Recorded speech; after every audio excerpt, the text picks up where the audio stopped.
c'est-à-dire l'application de l'arrêté provincial et de la loi sur la conservation, mais aussi la sensibilisation, mais aussi avoir un sanctuaire là où référer, là où on peut garder les espèces menacées.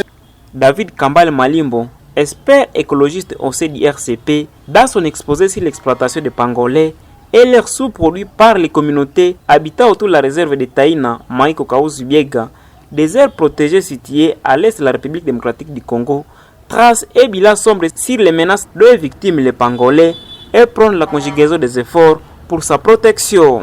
D'une manière globale, c'est que nous avons compris que la population de paysages Taïna, Maïko, Kaouzi-Biega exploite beaucoup plus le pangolais, d'abord pour des faits alimentaires, mais également les écailles, leurs écailles ou bien leurs sous-produits sont utilisés beaucoup plus dans la médecine traditionnelle.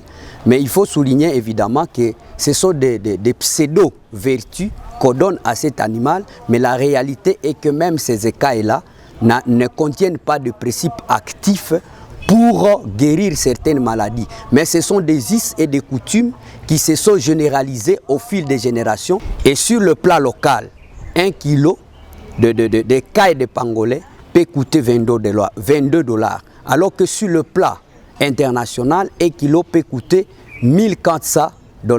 Pour avoir 1 kilo pour le pangolais géant, il faut sacrifier au moins 20 individus. Alors que pour avoir 1 kilo pour d'autres espèces de petite taille, il faut aller au-delà de 20 individus. Et c'est là qu'effectivement on parle maintenant de la criminalité faunique. Par ailleurs, Maître Claver Tchassa, premier substitut du procureur de la République au Nord Kivu, donne des explications sur l'intervention de la justice à province du Nord Kivu sur les différentes menaces des espèces protégées et interprète la loi relative. À la même occasion, Madame Chandal Chaloukoumouan, directrice adjointe de l'ICCN, félicite le gouvernement congolais pour son implication dans la protection de la nature et plaide pour le renforcement du monitoring pour une bonne identification des types de pangolais retrouvés en RDC. Notons que le pangolais est une espèce menacée pour ses écailles, très recherchée dans le commerce illicite en dehors de la RDC.